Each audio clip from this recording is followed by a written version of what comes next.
안녕하십니까? 여러분의 몸과 마음과 영혼까지 안녕하십니까? 무더운 여름, 코로나가 다시 확산되는 이 시기 가운데 주님께서 주시는 평안함으로 여러분의 삶을 가득 채워가시길 간절히 소망하고 기도합니다. 유종지미라는 말을 들어보셨을 것입니다. 직역하면 끝에 아름다움이 있다라는 말입니다. 일을 한 번 시작하여 끝까지 잘 해내어 맺게 된 좋은 결과를 말합니다. 중국 전국시대에 진나라의 무왕에게 한 신하가 했던 말입니다. 무왕이라 이름한 것을 보면 아주 전쟁에 능한 왕이었다라고 생각할 수 있습니다. 왕으로서 시작은 잘했지만 천하통일이라는 대업을 두고 끝까지 완수함을 한 신하가 탄식하며 무왕에게 이른 말입니다. 미국 플러신학교의 로버트 클린턴 교수도 많은 지도자들을 연구하고 한 가지의 결론을 내립니다. 많은 지도자들이 우리의 삶 가운데 우리 주변에 있지만 모든 지도자가 다 끝까지 완주하는 것은 아니다 라는 결론입니다. 많은 지도자들이 있지만 그 끝을 아름답게 끝내는 지도자가 극히 소수다라고 말합니다. 어떤 사람은 이성 문제로, 어떤 분은 돈과 명예욕으로 초심을 잃어버린 모습을 우리는 자주 목격합니다. 모두 처음을 가지고 시작하지만 끝이 있는 것은 적습니다. 처음 시작한 것을 끝까지 이루어가는 것은 매우 어렵습니다. 진나라 무왕만 그런 것일까요? 오늘 우리의 모습은 어떠합니까? 2022년 들어서 무언가를 새롭게 시작한 분이 분명 계실 것입니다. 올해에는 다이어트를 하겠다, 혹은 올해에는 공부를 해보겠다, 헬스장을 다니겠다, 혹은 다른 사람 자녀들과 한번 친밀한 관계를 가져보겠다 등등 여러 가지 목표를 가지고 시작했을 것입니다. 잘 하셨습니다. 어렵사리 아마 시작했던 그것도 아마 어렵게 시작하셨을 것입니다. 그런데 시작하는 것도 어렵지만 그것을 아름답게 마무리하는 것은 더 어렵습니다. 2022년도 벌써 7월 마지막 중반을 달려갑니다. 여러분의 계획, 여러분이 초반에 혹은 여러분의 삶의 목표 어떻게 되어가고 있습니까? 잘 마무리하는 2022년이 되면 좋겠습니다. 오늘 본문의 말씀, 이 사도 바울의 이야기를 통해 우리의 삶에서 어떤 마무리가 좋은 마무리인지, 상을 받는 달리기인지 한번 두 가지를 놓고 함께 생각해보는 시간을 가지려 합니다. 첫 번째는 목표가 있어야 합니다. 함께 따라해 볼까요? 목표가 있어야 합니다. 우리는 아침부터 바쁜 삶을 시작합니다. 눈 뜨자마자 해야 할 일에 쫓겨 하루하루를 살아가죠. 아이들은 졸린 눈을 비비며 밥맛이 없어도 억지로 밥을 입에 우겨넣고 학교로 향합니다. 부모들은 일어나 아이들과 배우자의 밥을 챙기죠. 경제활동을 하는 사람들은 일어나 씻고 출근하기에 바쁩니다. 특별히 서울로 출퇴근하시는 분들은 6시 혹은 6시 반, 이른 아침부터 출근길에 오른다 이야기를 들은 적이 있습니다. 낮 시간도 여전히 바쁘죠. 아이들은 해야 할 많은 공부의 양을 채워야 하기 때문에 하루를 보냅니다. 그리고 학교에서 친구들과 생기는 그 갈등 가운데에도 어려움을 호소하죠. 집에 있는 사람들은 집안 정리하고 청소하며 늘 머릿속에 고민을 가지고 살아갑니다. 오늘 저녁은 뭘 먹지? 내일 아침은 뭘 먹지? 바깥에서 경제활동을 하는 사람들은 직장 상사의 눈치를 보며 풀리지 않는 일에 스트레스를 달고 살아가죠. 그리고 화려하게 내가 가진 사업을 성공하겠다, 혹은 화려하게 내가 다른 곳으로 이직을 하겠다, 그날을 머릿속에 꿈꾸며 하루하루를 살아갑니다. 저녁에는 어떻습니까? 아이들은 수업 끝나고 집으로 와 학교, 학원 숙제를, 밀린 숙제를 하느라 바쁩니다.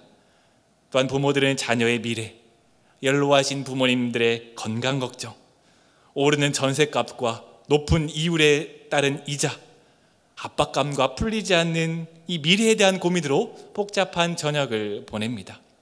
가족끼리 모여 제대로 된 식사 한 끼 하는 것이 어려울 정도로 우리의 삶은 바쁩니다. 무거운 삶의 무게로 인해 배우자와 자녀들에게 스트레스를 표출하며 잠을 청하지만 잠은 오지 않는 그런 밤을 하루하루 보내며 우리는 살아갑니다. 그렇게 하루, 일주일을 살다 보면 어느새 한 달이 흘러가 있습니다. 어느새 한 달이 흘렀네 라고 뒤를 돌아보지만 다시 똑같은 하루를, 일주일을 반복합니다. 이것이 우리의 이야기가 아닐까요?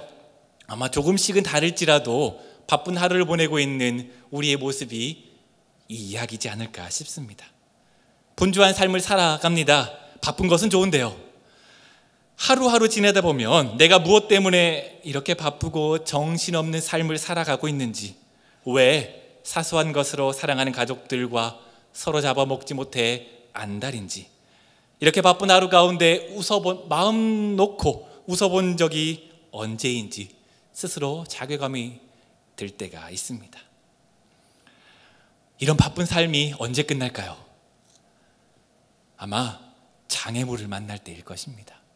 내가 정해놓은 길, 내가 정해놓은 목표를 가지고 열심히 앞을 향해 달려갈 때 우리 앞에 뜻하지 않은 장애물을 만나면 우리는 우리의 목표가 잘못된 건 아닌지, 내 삶의 문제가 어떤 문제가 있는 것은 아닌지 다시 한번 생각해보는 시간을 가집니다.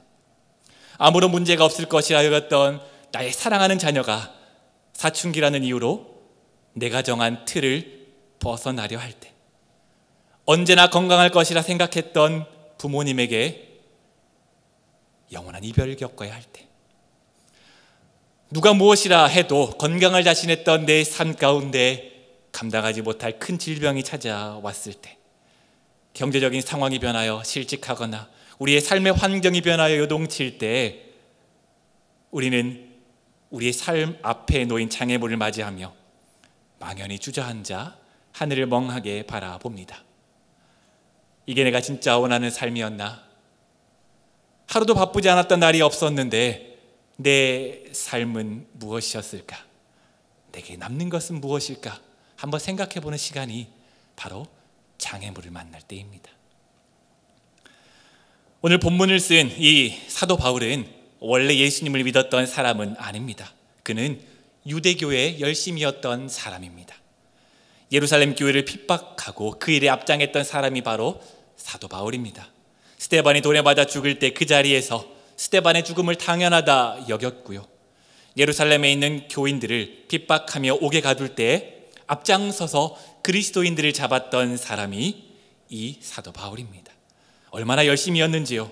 예루살렘에서 대략 250km 정도 떨어진 다메섹으로 그리스도인들을 잡으러 향합니다. 지금이야 250km 정도야 차 타고 3-4시간이면 갈 수 있지만 2000년 전에는 몇 날 며칠을 걸어가야 했던 아주 먼 길입니다. 그는 그렇게 멀리 떨어져 있는 곳까지 예수님 믿는 사람들을 잡으려고 갈 정도로 유대교의 열심이었던 사람입니다. 유대인 중에 유대인, 혈통이 확실한 베냐민 지파이며 이름난 가말리엘 학파에서 수학했으며 태어나면서부터 로마 시민권을 가지고 있던 사람입니다. 언어적인 분야의 능력도 재능도 뛰어나서 여러 종류의 언어를 사용할 줄 알았던 아주 유능한 사람입니다. 아마도 자신의 미래를, 자신의 야망을 가지고 꿈꾸며 그려갔던 사람이라 여겨집니다. 자신의 야망과 계획을 따라 그리스도인들을 잡으러 다메섹으로 가는 길에 예수 그리스도를 만난 그 경험은 그의 삶의 방향을 완전히 바꾸어 놓았습니다. 빛 가운데에서 예수 그리스도를 만난 사도 바울, 그 눈이 감겼습니다. 자신이 설정해 놓았던 그 길이 가장 좋은 길이라 여기며 그 길을 달려갔지만 예수 그리스도를 만난 후 그가 정해놓은 목표와 그가 정해놓은 삶의 길이 바른 길이 아니었음을, 옳은 길이 아니었음을 깨달았습니다.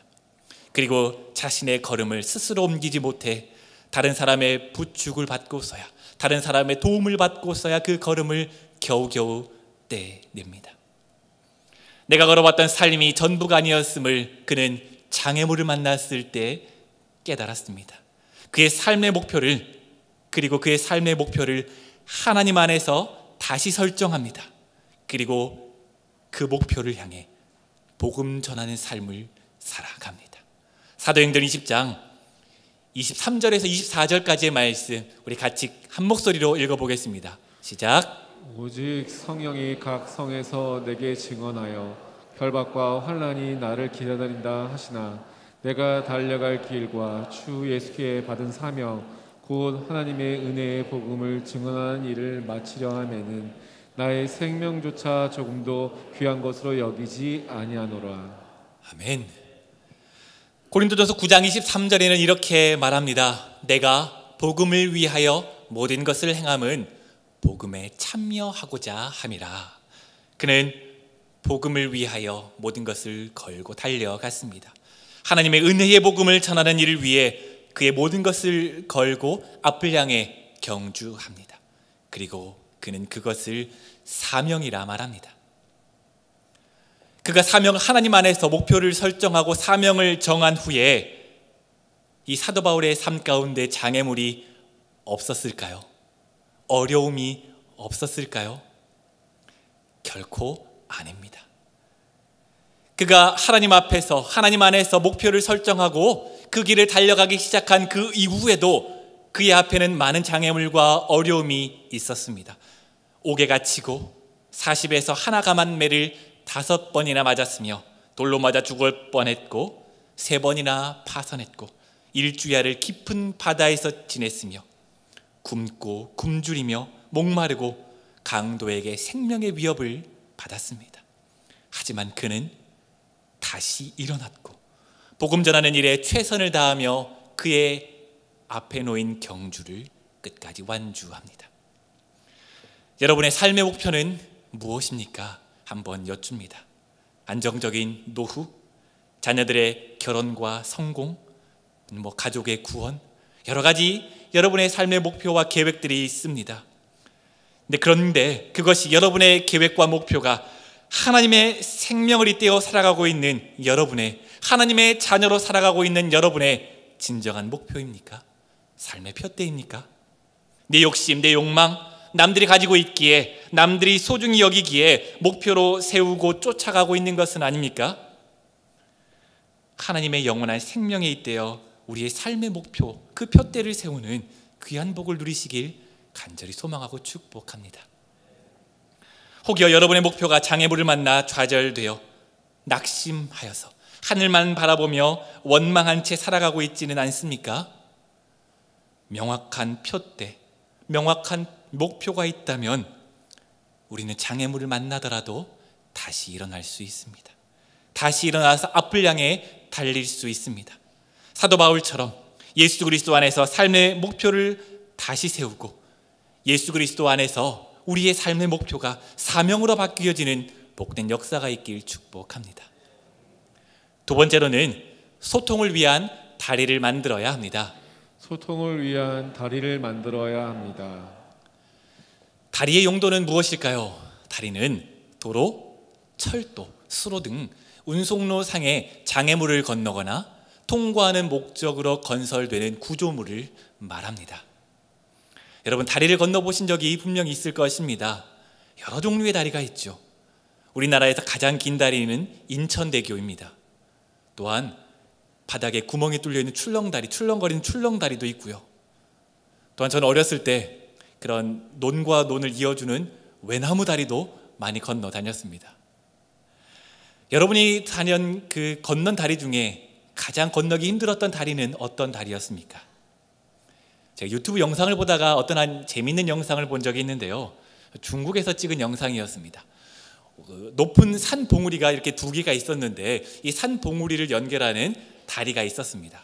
그런데 그 다리의 바닥은 투명해서요. 이 바닥이 보이는 겁니다. 그래서 그 다리를 건널 때 많은 사람들이 바닥이 보이니까 그 다리를 건너면 떨어질 것 같아서 무서워서 그 걸음을 건네지 못하는 사람들이 있더라고요. 그리고 걷는데 울면서 다리를 떨면서 그 안절부절하지 못한 채 그 다리를 건너는 영상을 본 적이 있습니다. 여러분, 여러 종류의 다리가 있는데요, 가장 건너기 힘든 다리는요, 내가 건너면 떨어질 것 같은 다리입니다. 구멍이 숭숭 뚫려 있는 다리. 내가 건너면 바닥이 보여서 내가 그 깊은 곳으로, 이 깊은 아래로 떨어질 것 같은 다리. 그 다리가 가장 건너기 힘든 다리입니다. 겉으로 보았을 때는 누가 보아도 안전할 것처럼 보이지만 군데군데 구멍이 뚫려 있어서 떨어질 위협이 있다면 누가 그 다리를 건너려 할까요? 조금만 실수해도 헛디뎌 아래로 떨어진다면 누가 그 다리를 건너려 하겠습니까? 젊은 남녀가 만나기도 하고 헤어지기도 합니다. 우리 교회에서 많은 사람들이 만나기도 하고 또한 공동체 가운데 헤어지기도 하죠. 이렇게 만났다가 헤어질 때 대부분의 하는 사람들의 이야기가 무엇인지 아십니까? 이렇게 말합니다. 저 사람은 나랑 안 맞아.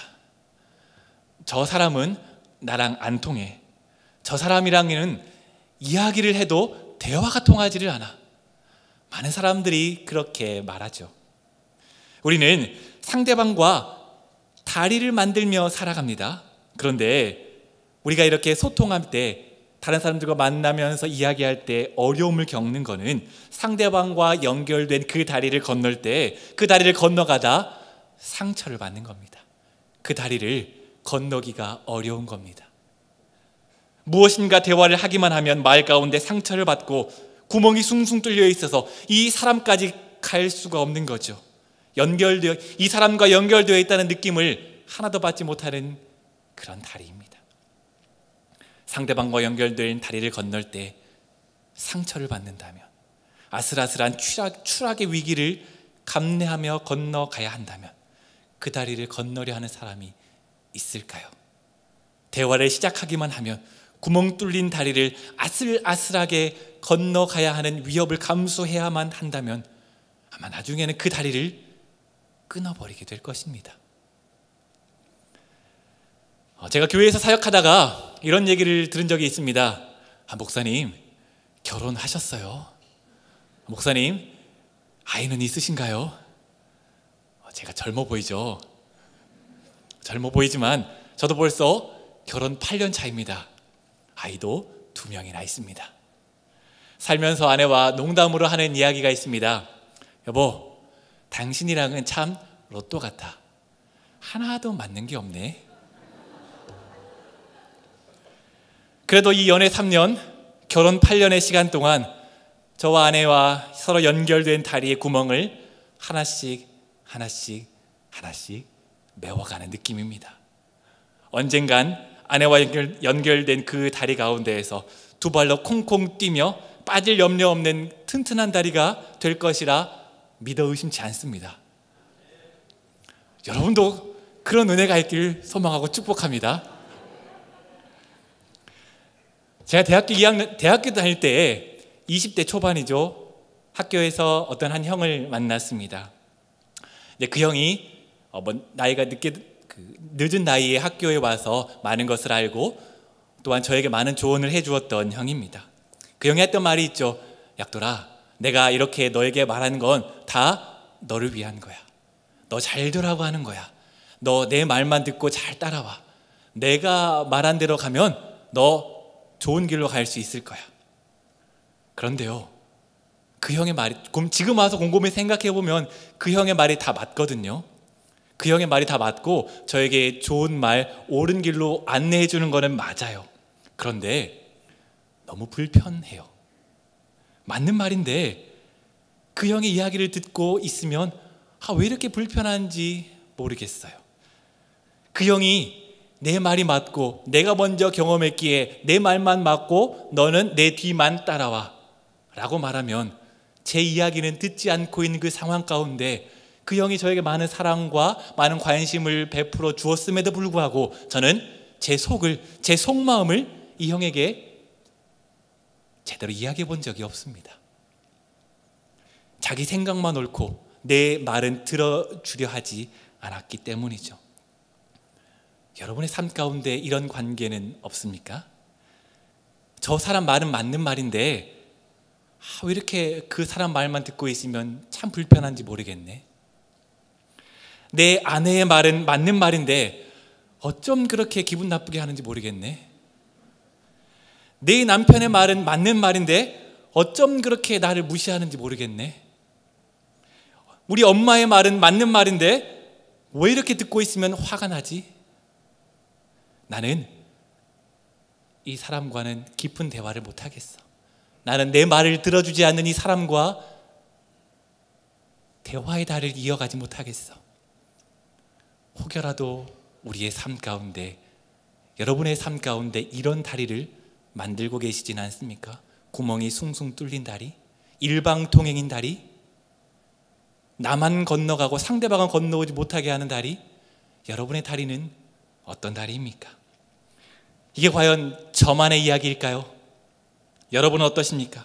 여러분의 관계에서 소통의 다리는 튼튼합니까?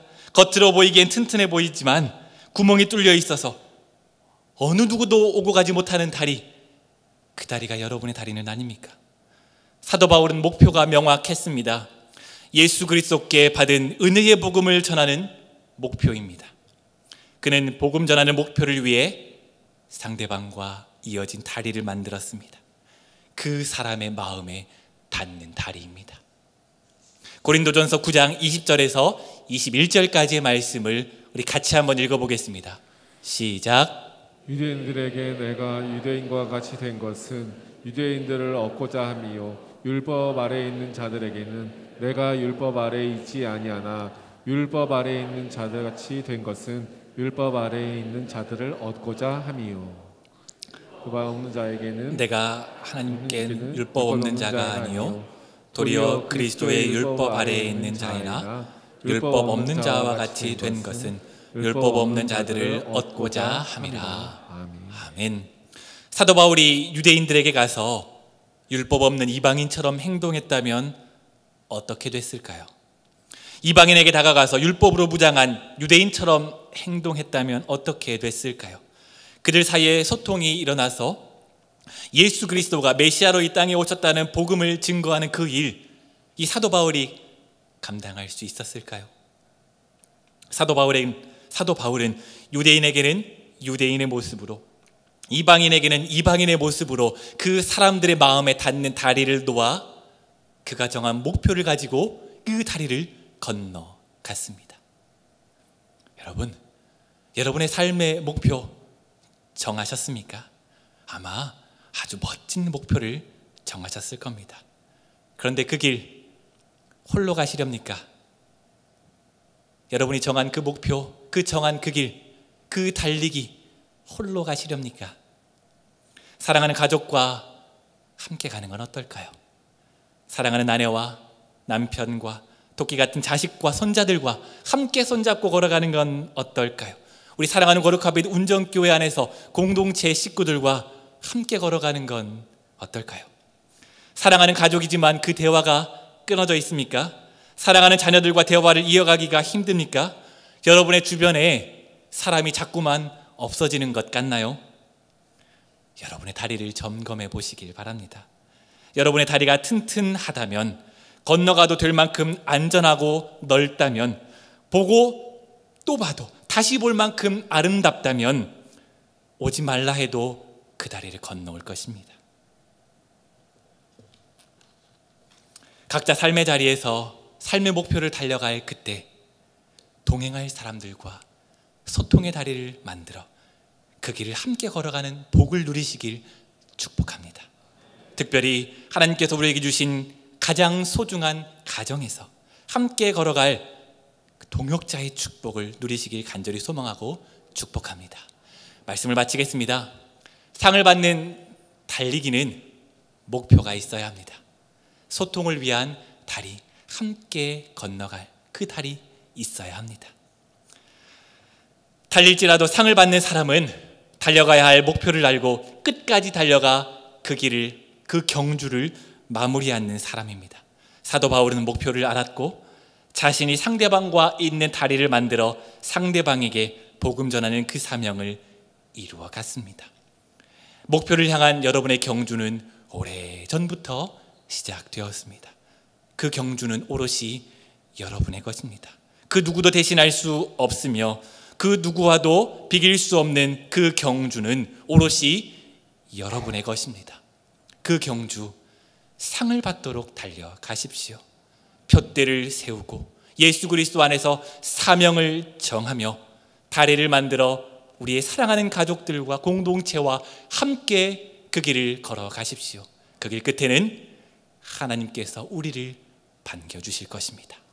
함께 기도하겠습니다. 사랑과 은혜가 풍성하신 아버지 하나님, 하나님의 말씀대로 오늘 우리가 경주를 살아갑니다. 그 경주 가운데 하나님과 동행하는 복된 복을 누리기를 소망합니다. 예수 그리스도 안에서 목표를 세우고 사명을 가지고 예수 그리스도를 향해 푯대를 가지고 달려가길 소망합니다. 그러기 위해 우리의 사랑하는 가족들과 소통할 수 있는 아주 튼튼한 다리를 만들어 함께 가겠습니다. 우리의 결단과 다짐 가운데 함께 하시고 하나님께서 주신 복, 상을 받는 복을 누리는 우리가 되게 인도하옵소서. 예수님의 이름으로 기도합니다. 아멘.